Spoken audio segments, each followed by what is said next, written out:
So the video sales letter, the video that you have here is probably one of the highest leverage things that you can create in terms of sales aids, right? Like if you get on, if a lot of times you're like, man, ads don't work for me. It's not that ads don't work for you. So you haven't put enough friction in your process. And again, this is one of those things everyone's afraid of. Everyone's afraid of adding steps, adding friction, adding questions, adding qualifications, having people watch things in order to make a purchasing decision.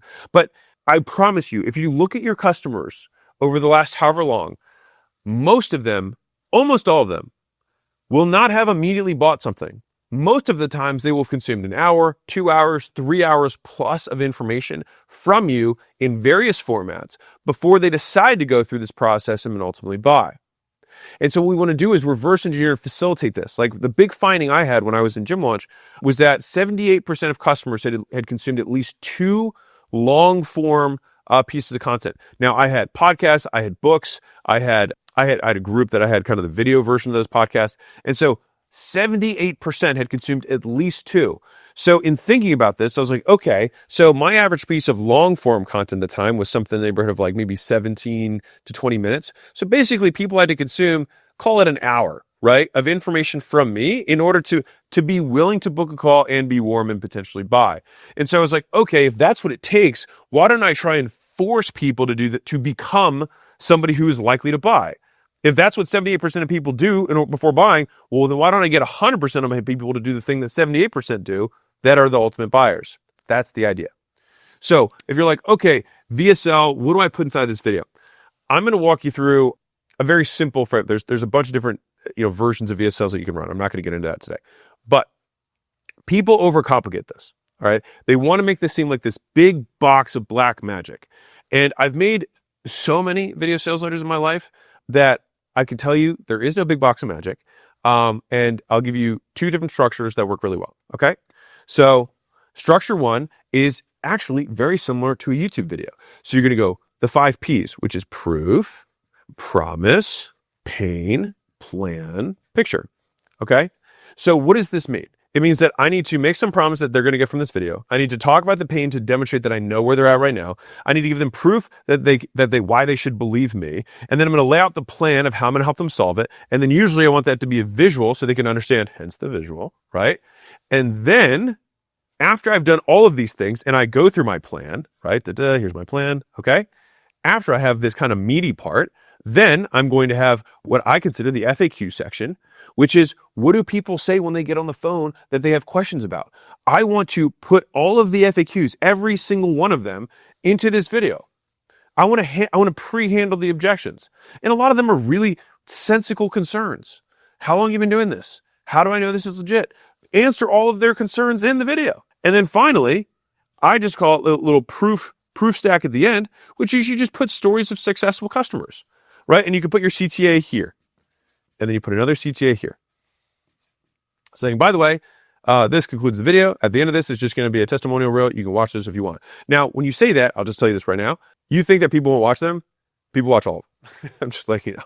All right. So this is a version of a VSL that works great. Another version, if you have something that is more well-defined, right? So like when I say that, it's like if you sell a service that if I went on the street and said, hey, do you know what an electrician does? Do you know what HVAC person does? And if somebody understands that a little bit better, then I spend less time on this and I just go 5 W's, right? Which is, who, what, where, when, why. And then I'll still have my FAQs, still have my proof stack, and still have my CTAs. This is basically 2 different versions of the meat. And guess what? Both have worked. But I thought there's this big box of magic. All we're doing is answering all the questions that someone might reasonably have before making a purchasing decision so that when we get on the phone with them, we can just help them make a purchasing decision rather than having 2 calls where we're giving them information before they make a purchasing decision. So right now, let's say that you run an ad campaign and you're like, man, it's taking me like 3 or 4 calls to close somebody. It's because this is the magic of this. If it's taking you 2 or 3 calls, then that tells you that prospects need 2 or 3 hours of information in order to make a buying decision. And so if you're efficient with it, those 3-hour calls can probably be covered if you are specific in what the FAQs are and all the concerns, and probably cover it in maybe 45, 90 minutes if you're just very diligent about noting what the questions are. And I'll give you another pro tip on this, which is you want the FAQ to be in their language. So if someone says, I'm really busy right now, you want to have a way to handle, I'm really busy right now. Now, they might also say, I've got a lot going on. Now, to you might be like, oh, because a salesman might think immediately, oh, well, that's just a timing objection.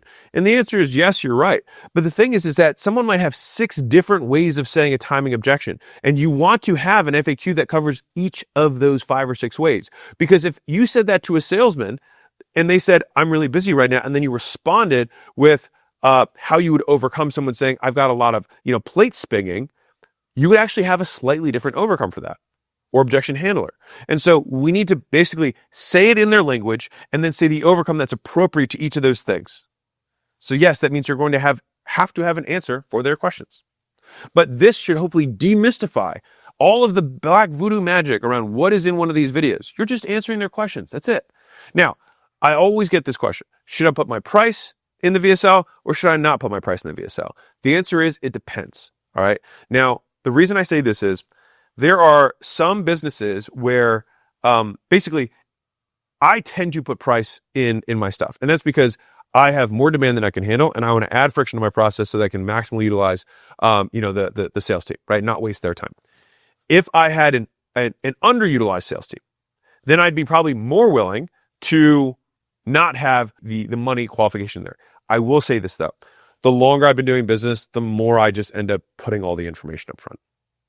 And everyone's always afraid of, what if I tell them, the price? It's like they're going to find out eventually, right? So I tend to try and cover as many things before the sales call as humanly possible. Okay, so now you've got an ad. They clicked. They got the free thing. Now they've got the video sales letter, which, by the way, pro tip, you can actually put the lead magnet inside of the VSL if you want to.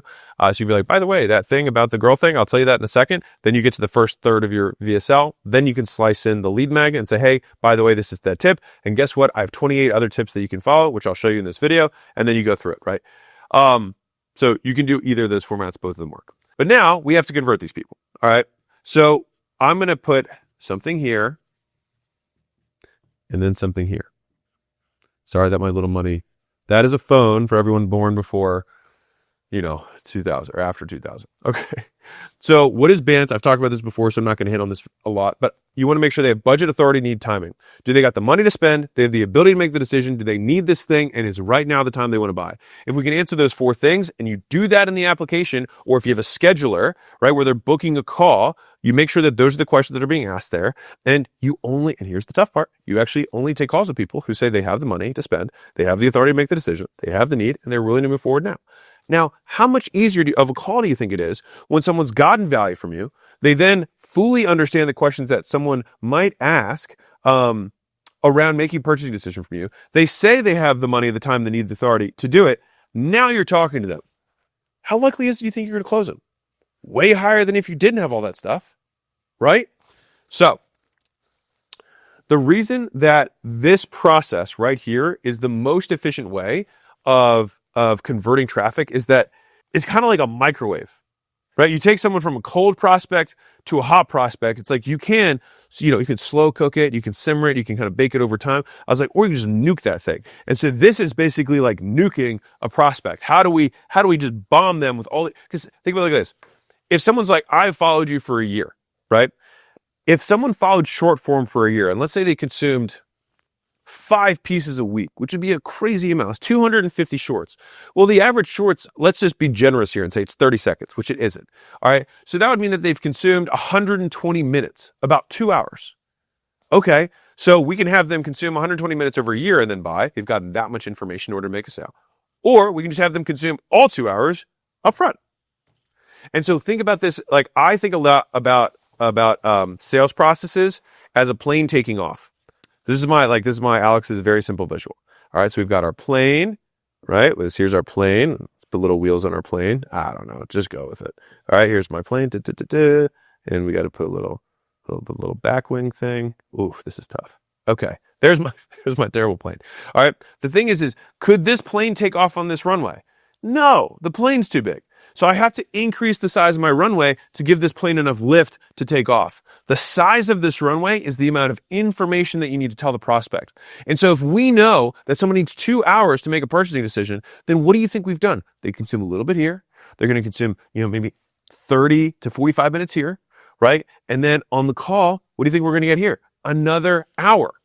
And so when we add all this together, they've gotten about 2 hours of information from us, but we did it in the span of a couple days rather than over a year, right? And this is why this is kind of like the ramrod, the fastest way of monetizing within a business. Now, what happens to all the leads that go through this process and don't necessarily want to purchase immediately? The logical people, the people that actually make sense and they're not crazy, okay? So what do we do with all these people? Well, we want to put them somewhere that we give them long-term nurture, where we just say, oh, you are just the type of person who needs more information to make a decision. No worries. Then I'm just going to give you more information. And I'm going to do that, provide more value over a longer period of time. And so that's where things like having a school group where you just dump all the extra leads into and you keep making content there and you answer their questions there until eventually they're like, hey, I do actually want to take some action on this. And then boom, you send them, you run them through the process, you microwave them again, you reheat them, right? And then boom, you make the sale, right? That's the idea. So this long-term nurture, once people go through that, they're still going to come right back through the front door again and then get reheated. These are the 4 steps. You make your ads, you have a banger lead magnet, you have a VSL, and then you qualify the person before the sale. And pro tip, 4.5 is that for everybody who doesn't buy, you have to put them in some sort of either email sequence or group or both, where you continue to provide value. You continue to basically answer all these little FAQs that they've had, because maybe they've got other ones, or maybe they just need to see more proof. Some people just need more information to make the decision. That's all it comes down to. And when you do that and you provide as much information as possible, you convert a way higher percentage of the audience. So let me give you the massive pro tip, the thing that took me way too long to understand. What do you think a brand is? We're giving someone tons of information over a long period of time about who we are, what we're about, our way of doing things. And so the reason that brands grow significantly bigger than the people who just do this, like if you just do this, you're going to be able to make some money, but you'll quickly cap. You'll be able to make money, but you will cap. To build the brand, we have to have this thing be enormous. And then this thing ends up being our eyeballs at the front of this, so that we have this enormous audience of people that have gotten value from us day in and day out for an extended period of time. That is then what over time, it's like, I think about it like this. It's like you've got this pyramid of people who are interested in your stuff, right? And this is as they, get more information, right? They move up the pyramid. And so all we're going to do is we're going to have these people are the ones who give us money. And all these people aren't going to do anything. They're just going to be like, man, this guy's great, or this gal's great, right? So if we want to grow this little slice here, what do? You grow the bottom, you grow the base. And this fundamentally is what growing a brand is about. You're growing the base so that the top of the pyramid is way bigger than over here, where you have to try and take someone up the elevator using the 4-step process that I just walked through. So that is my blueprint for unlocking your business's maximum monetization potential. And if you want to understand this even more in depth, then you'll love this video where I actually do a full live breakdown of a business owner's funnel. Enjoy.